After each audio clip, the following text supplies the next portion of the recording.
ఆయనకి మనకి మధ్యలో ఉన్నాయి. ఈ మధ్యలో ఉన్నటువంటి ఈ పాపములను, అపరాధములను తీసివేయడానికి క్రీస్తు యేసు వారు ఈ లోకానికి వచ్చారు.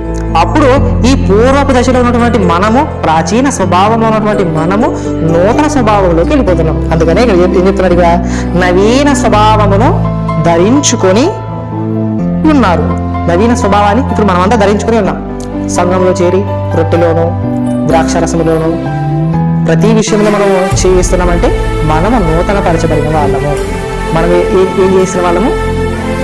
దేవుడే మనల్ని నూతన పరిచిన వ్యక్తిగా ఉన్నాడు. అందుకని ఎఫెసీ పత్రిక 2వ అధ్యాయం 1వ వచనంలో ఏముంటుందంటే, మనం అపరాధముల చేతను పాపముల చేతను చచ్చి పడి ఉన్నాం.